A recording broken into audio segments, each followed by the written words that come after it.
Quinta-feira, 30 de abril de 2020, último dia útil do mês, está começando mais um resumo de investimentos do dia comigo, Bernardo Pascovitch, sou fundador do IAB, o maior buscador de investimentos do Brasil. Se eu comemorei o término do mês de março há exatamente 30 dias, hoje, e comemorei lá atrás porque março foi um dos meses mais difíceis da história do mercado financeiro internacional, hoje o mês de abril estava muito bem, obrigado, com fortes altas, com alguma recuperação importante de empresas, como eu vou falar para vocês. Não vou mais passar pelos números de todas as empresas ou de algumas empresas, porque eu recebi feedbacks aqui no meu vídeo de ontem.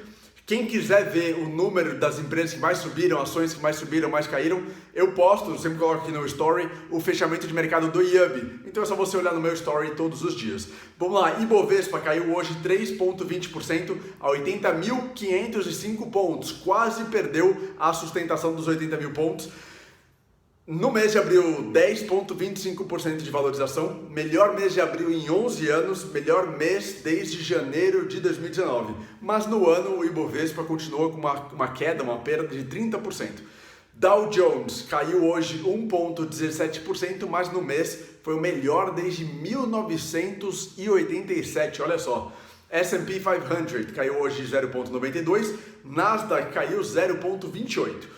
IFIX, índice de fundos imobiliários do Brasil, subiu 0,40%, dólar subiu 1,47% a R$ 5,44, Bitcoin subiu 2,68% hoje, e olho no petróleo, WTI, petróleo americano, explodiu hoje 24% de valorização, quase $20, e o Brent subiu 23% para quase $27. Por que tivemos essa alta do Ibovespa nesse mês e altas também de outras bolsas internacionais? Vou nos próximos dias soltar aqui no meu feed, nos meus posts, alguns números super legais da Bolsa Brasileira e bolsas internacionais, mas o principal fato foi março, o caos na Terra, no universo, o caos, ninguém sabendo o que vai acontecer com o coronavírus, os impactos na economia. Abril foi um mês de respiro. Passou o caos do coronavírus, da surpresa de ninguém saber o que estava acontecendo no Brasil e no mundo. E aí, abril, começam alguns sinais de recuperação da economia, de reabertura da economia em lugares importantes como a Europa, discussões de reabertura nos Estados Unidos e discussões também em alguns estados brasileiros. Além disso, o Remdesivir, acho que é esse o nome do remédio, da sei lá o que Sciences, que é a empresa mais avançada aparentemente no mundo em desenvolver um remédio, um tratamento para o coronavírus, teve também importantes avanços nesse mês de abril. Alguns números, depois eu volto aqui para falar de Bovespa, falar um pouquinho de números macroeconômicos. Hoje nos Estados Unidos foram divulgados os números de desemprego. Na última semana foram 3,84 milhões de pedidos de desemprego, de seguro-desemprego, acima da projeção anterior da Bloomberg de 3,5 milhões. Desde que começou essa crise do coronavírus, já foram 30 milhões de postos de trabalho perdidos, destruídos nos Estados Unidos, sendo que entre 2008 e 2020, desde a última crise, foram 20 milhões de postos de trabalho criados nos Estados Unidos. Então, 20 milhões criados em 12 anos praticamente, ou 12 anos, 20 milhões e 30 milhões perdidos em 4 meses, menos do que 4 meses, uma loucura, um grande impacto nos Estados Unidos.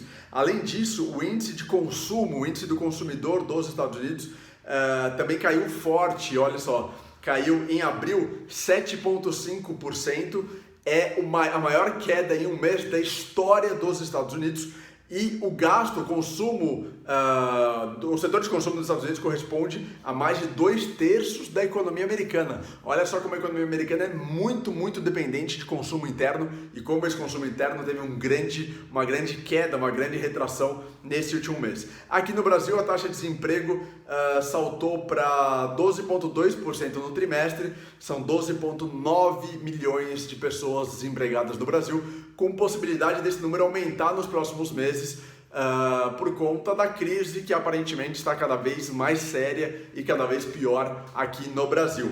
Na Europa, a economia teve uma retração no primeiro trimestre de 2020 de 3,8% e tem gente dizendo que a Europa pode em 2020 tem uma retração econômica entre 5% e 7%, uma queda muito forte para o bloco europeu, e isso puxou para baixo o ânimo dos investidores no dia de hoje. A taxa de desemprego na Europa subiu para 7,4% em março. Foram os dados divulgados não de abril, os dados divulgados de março. O que mais aqui para falar de exterior? Esses são os principais pontos. Hoje teve reunião do Banco Central Europeu e alguns investidores também se frustraram pela falta de novos pacotes ou novos estímulos por parte do Banco Central Europeu. O Banco Central Europeu manteve as taxas de juros inalteradas e não anunciou nenhum novo pacote, nenhum novo estímulo. Interessante como os investidores reagem bem quando há alguma notícia importante, né? Como há alguma notícia favorável ao que eles querem ouvir, basicamente, ou ao que nós, né? Eu sou investidor, você provavelmente é investidor, investidora, então o que nós queremos ouvir é muito importante. Vamos vir aqui para o Brasil então. Bolsa caiu hoje forte, caiu 3,20%, principalmente puxada pelo Bradesco e pela Vale. As ações do Bradesco caíram muito forte, mais de 7%, não mais de 7%, caíram 7%, pela grande preocupação, porque hoje o Bradesco divulgou seus resultados, teve uma queda de lucros de mais de 40%, mas esse não foi o principal fator. O principal fator da queda das ações do Bradesco no dia de hoje foi uma grande piora na qualidade dos ativos, na qualidade do crédito dos devedores do Bradesco. Então existe uma possibilidade de aumento da inadimplência no Brasil, capturada já por esses dados do Bradesco. Olha só, todos os segmentos de crédito tiveram um aumento de inadimplência. Tanto o segmento de grandes empresas, pequenas e médias empresas e pessoas físicas. Então teve um grande aumento de inadimplência que pode piorar nos próximos meses. O Bradesco já fez uma provisão bilionária, são 5,1 bilhões de reais em provisão para esse cenário econômico, para ter fôlego e passar por esse momento difícil de aumento de inadimplência, mas investidores não gostaram e aí as ações caíram muito do Bradesco, puxando o Ibovespa para baixo. O Bradesco tem uma participação muito forte, muito grande no Ibovespa. Que mais? Petróleo no mundo não mencionei. A Noruega, que é a maior produtora de petróleo da Europa Ocidental, divulgou que vai fazer cortes na sua produção também, se juntar aos esforços da OPEP, da Organização de Países Exportadores de Petróleo, para reduzir a produção diária e de alguma forma conter aquela queda gigantesca do petróleo das últimas semanas. Com isso, o petróleo subiu forte hoje, como eu falei para vocês. O WTI subiu 24% e o Brent subiu 23%. Os dois subiram forte no dia de hoje. Vamos vir aqui de novo para o Brasil. Estou indo Brasil fora, Brasil fora. Brasil, crise política, mais sinais de desavenças ou de, na verdade, embates entre Bolsonaro, o governo federal, e outras instâncias do poder. Dessa vez foi um embate entre o Bolsonaro e o ministro Alexandre de Moraes do Supremo Tribunal Federal, porque o ministro Alexandre de Moraes suspendeu a nomeação do Alexandre Ramagem, e eu falei sobre isso ontem, para o posto de diretor-geral da Polícia Federal. Bolsonaro ficou pé da vida, disse que vai recorrer, criticou o ministro, falou que ele foi colocado no Supremo Tribunal Federal por indicação e por amizade com o ex-presidente Michel Temer. Então, enfim, uma chance aí de essa crise política continuar avançando para outras instâncias do poder e atingindo outras instituições, como o Supremo Tribunal Federal aconteceu no dia de hoje.